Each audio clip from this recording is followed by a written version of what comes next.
Hi, Bennies and Johnnies. My name is Zoe, a student coordinator at Stop at Buzzed, the safe drinking campaign here on campus. And I'm Ella. I'm also a student coordinator for Stop at Buzzed. And today we have Bernie here. Introduce yourself, please. Of course. Thanks so much for having me. My name is Bernadette Donlon. I am an alum of St. Ben's. I was the class of 2021, and I'm also an alum of St. John's. I did grad school there, so graduated in 2023. And now I work at St. John's as the Associate Director of Admission for the School of Theology. So it's really a pleasure to be here. Thank you so much. Yes, we're so happy to have you. So for our first question, to just dive into your story, we're curious, what was the college drinking culture like when you were a student? Yeah, absolutely. I was thinking about this when I received these questions. I started my time at St. Ben's when there was kind of like a movement. I don't know if it was from the city of St. Joe or if it was from like CSB+SJU itself, but there was this big movement to kind of stop underage drinking. So it was really difficult to like go out to the bars. It was really like high stakes. If you were drinking in like a dorm area, it was really likely that like life safety was going to come by and check. So it's funny because one would think like if the stakes were that high, that perhaps we would think, maybe we shouldn't put ourselves in a situation where we're going to, end up getting a minor or getting caught by life safety. Mm-hmm. But instead, it was like that much cooler to drink. Right. Yes. Like it was like that much more of an adventure, kind of like an adrenaline rush. Mm-hmm. So my first 2 years of college, I did a lot of like drinking in dorms. And I think a lot of my classmates had similar experiences. Those who did end up going out would usually like get caught, and that was always a kind of messy process. Mm-hmm. But as time went on, as I was going through college, it became kind of like the cultural expectation for like, especially if you were like an upperclassman, to go out.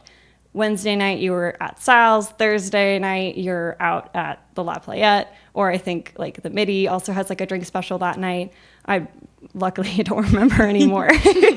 But it was kind of this expectation of like work hard, play hard. Mm-hmm. So you get whatever it is that you need to get done throughout the week, your work finished, and then you're going out Wednesday, Thursday, Friday, Saturday. Yeah. What part of that culture was most challenging for you?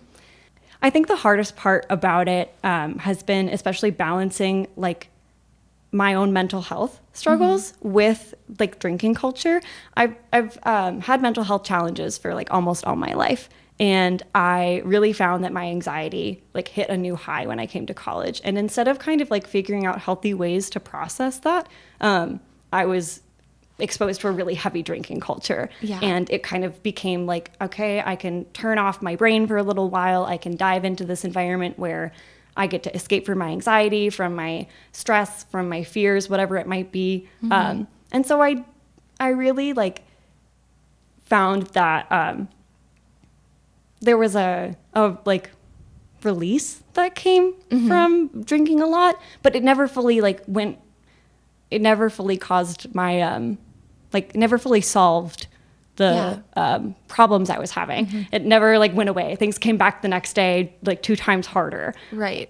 So that was definitely difficult. Like it kind of prolonged the experience and the journey I needed to do of like working on myself. Yeah, absolutely. That's a great answer. Yes. I appreciate it. So you're obviously here because you have a story to share. If you don't mind sharing that, you can go ahead. Yeah, absolutely. So coming up, December 8th actually is my 4-year sobriety date. I am really excited to be at this point in my life where I've gone 4 years without drinking. Yeah. I didn't think I had a problem for a long time. I consider myself an alcoholic. It's not a label that I wear with negativity. It's kind of just like a truth about myself that defining has helped me navigate some of the challenges that I face. And it's helped me kind of like understand the way that is most healthy for me to go through life. So 4 years ago, I was binge drinking like all the time. I had graduated from St. Ben's and St. John's. I was in grad school, still at St. John's. And I thought that this like culture that I had been like, these habits that I had for so long, that they would just go away after I graduated, and they didn't. And when my stress increased, my drinking increased. Right. So I got to a point where it was really dangerous, and I got really, really sick after a weekend of like going out like 3 or 4 days in a row. And I had a really good friend. She came and talked to me, and she was like, "You're making mistakes that are unlike you. This isn't you. You're not acting like your best self." And I don't know, it took me until like that moment and that interaction, like the combination of being so like physically sick and also having someone I love so much talk to me and like sit down and have a heart to heart, where I was like, okay, I really got to clean up my act. Alcoholism also runs in my family. It's something that's genetic that I kind of like didn't pay attention to for a while. So my dad is like 15 years sober now, which is really cool. Awesome. And great to celebrate. But I really relied on him. I relied on the Alcoholics Anonymous program a lot, especially in the beginning, to sort of like find that community and find, especially like as a young adult. I'm 27, so most of like the socializing that like we all do, I'm gonna add myself into your age group just because that makes me feel better. Most of the socializing that we all do is like based around drinking, or like drinking is like a part of it. Yes. And so there was like a while where I didn't socialize with the same group of people, or I like didn't go out anywhere, because I really just needed to take space and like learn what boundaries do I need to set, how does that work for me. And now I'm at a space where I'm really comfortable, like I can be at a dinner and someone else can have a glass of wine or a beer, and I am totally fine with that. But it's cool to be at a point where I don't feel like the urge to drink at all anymore, or like the desire to either. How long do you think it took you to fully make the change? I think the first 6 months of sobriety were so hard. It really took until around a year and a half until I was like, I don't want to drink anymore. For the longest time, it was like, I still want to go and like get blackout drunk. Like that's what I want to do, but I'm not doing it because the consequence of losing relationships or like job opportunities, or like other really important things in my life that I was losing because I was drinking, it wasn't worth like the loss, I guess. Like even though it was what I wanted to do, it was like, this isn't logical and it doesn't make sense. But for a while, it was kind of this internal battle. And it was a weird headspace to be in. And I really relied on like a lot of external accountability for a long time, which that's a hard thing too, to like really kind of place trust on other people, because you're at a place where you're trying to navigate, like, where can I trust myself? Yep. Yes. Yeah. Well, thank you so much for sharing a little bit about your story. Yeah. I think it'll be super relatable for a lot of students here. And so for our next question, is there any advice that you would give first-year students specifically at CSB+SJU right now in terms of drinking culture or party culture? Yeah, I think something that I would say to first-year students is there are so many amazing experiences you can have throughout college that do not require you or ask you to get drunk. Like, there are experiences where have 1 or 2 drinks. Sure, I'm not going to sit and say don't underage drink, because that would be like hypocritical coming from my perspective. But what I would want to say is pay attention to your body. Pay attention to when you feel motivated to drink or like you want to, and like ask yourself kind of why. I think it's really important to pay attention to why you're doing what you're doing. And especially from your first year onward, like I remember feeling so anxious and so stressed. Like, if I don't drink, I'm going to be a loser and no one's going to want to be my friend. And that's not the case. Like, there's a gray area. And I think paying attention to if you're drinking because you're trying to cope with something, if it's like I'm stressed about school, or like my partner just broke up with me and that really sucks, or I'm like really sad about something, I'm homesick, like why do you feel like you need to drink? If you start paying attention to that, I just think building that awareness from an earlier age can help you understand how to moderate so much more, like later on in life too. Yeah, that's incredible advice. Do you have any advice for people that are like already freshmen, already kind of drinking in those same parts that you were. And what would you have for advice for them now? I think what I would have wanted to hear is just because you have been spending time like building these habits doesn't mean that's what you need to keep doing. CSB+SJU is a small school. And sometimes I know I felt like, well, because I've made this choice, like these are my people now, like I can't go back and I can't make other friends. I've met some really amazing people that are like CSB+SJU students after graduating grad school, like years later. And I'm like, why were we not friends? And that's super fun. I would say like, if you are finding yourself kind of like gravitating towards a group of people because like out of habit or like because you feel like you need to, that was really what kind of like incentivized me to keep drinking, I guess, was like, well, my friends are doing it and this is what we do together. Yeah. Like think about somebody that is in a class with you that you really enjoy and reach out to them and just ask like, hey, can we hang out? And it could be in a space like that has alcohol and it doesn't like involve getting drunk. I guess that's the other piece of advice that I would give is like, if you're finding it too difficult to take a weekend off, like if that sounds like super intimidating, take it one step back and say, okay, like I'm not going to get drunk. I'm going to notice, I'm going to pay attention to my body. When I start to feel tipsy, I'm going to stop and I'm going to switch to water. Like experiment with that.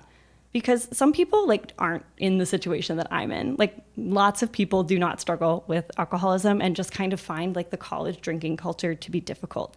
But there might be some people listening to this who are struggling with it and you just don't recognize it yet. And that's okay.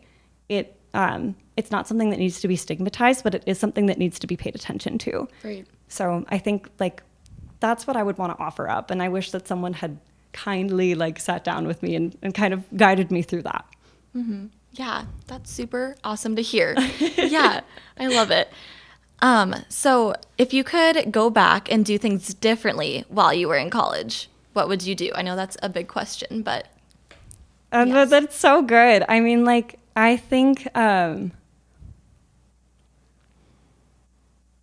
were so many opportunities that I kind of like I threw out the window because I was drinking. Yeah. Like I was there, but I wasn't like there. Like I think about how many football games I just embarrassed myself at. And like part of that is kind of socially acceptable. And that's kind of the culture of like, well, you're going to go to the tailgate and you're like, you're not going to remember half the tailgate and that's fine. And like, I actually like found myself at homecoming. I came back and I went to the tailgate and I was like, I have to leave. Like I got like so like overwhelmed because I was like, I remember what I used to do in this environment. And that made me sad because I love people and I love like sharing, like I love football. I love like sharing experiences like that. And I think like if I could go back, I would moderate and practice better habits. Because like I shared, I thought that there would just be this switch after I graduated. I thought like, all right, once I get that diploma, you know, whatever, when I cross my little hat feather thing, I don't know what it's called. The tassel. The tassel, yeah. Feather, sure. All right. Good grief. Like I thought that once I moved that tassel over, I would have this like better understanding of how to drink well. And I would be the type of girl that just had a glass of wine and that would be it. And that was not the case. So if I like could have gone back, I would have moderated more. And I think also like I would have tried mocktails more. There's some really awesome ones that I love. Yes. And like it's been really fun to like dive into that like kind of culture too. Yeah. I love that idea of being with people still and being able to socialize, but building those habits early on where you know that you can moderate and still enjoy those experiences and connect with people in college, because like at tailgates, it's an awesome way to be with your friends and even your family. And when you can make memories and remember those memories, it's so much better. It is so much better. Absolutely. And like, I think there are so many really fun, like, times like you get to study abroad maybe throughout undergrad. You get to like I don't know, be a part of organizations that you're really passionate about, and make some of like your greatest friends. And I feel like a lot of that time for me got kind of lost because of the choices that I made. And that's something I have had to reconcile. So I think like being able to understand like the choices that I'm making and the things that I'm doing are forming the person that I want to be in 5 years. Like, I wish that I had thought more about how do I show up as the person I want to be, instead of like how do I want to show up as the cool person or the fun person. Yes. Yeah, something that I've thought about is what do I want now versus what do I want most? And it's like, who do I want to be? Who do I want others to see me as? And versus just what do I want in the moment? And it could be going back to that idea of why am I choosing to drink right now? That's so good. I think For sure. balancing like the, what is it called? It's like long-term reward versus like immediate reward. Like, like that is psychological. Like training your brain to wait and training like yourself to be patient. Like, and like I won't get on this tangent, but like social media is another example of this, of like the dopamine addiction that comes from like instant gratification. That's what I'm thinking of. Training yourself to like have moderation is something that you will benefit from in the long run, even if right now you're like, I don't like this, I don't want to do that. Like, I think that's a piece of advice that I would love to like share with more college students. I think what you said so eloquently is so good. Like, how am I showing up? And not only like who do I want to be like perceived as in a way that's gratifying to people that are looking at me, but who do I really want to be? Yes. And like how do my actions align with that? Because we are our actions. And I've had to go back and like make a lot of apologies and like do a lot, like I've lost a lot of friends because of the choices I made when I was drunk. And that's so hard. Like you don't get to undo those things too.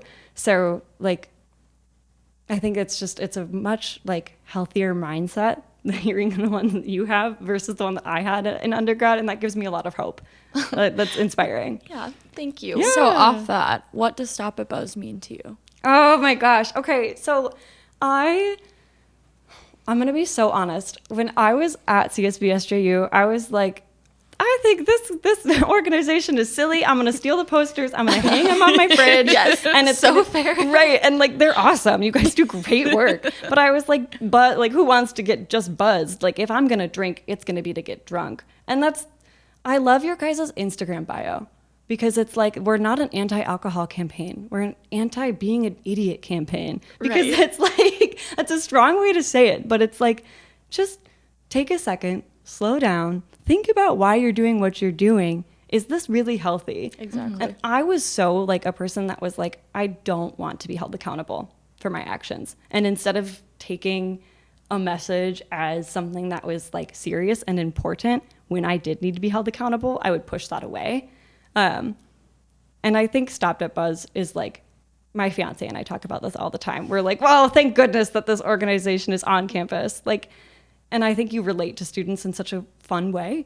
Like the humor is a great entry point. Like, and it can be funny, but it's not about not drinking. It's about drinking in a way that like is true to who you are. Yes. And I really I love that. And I wish I had paid more attention to it. Yeah.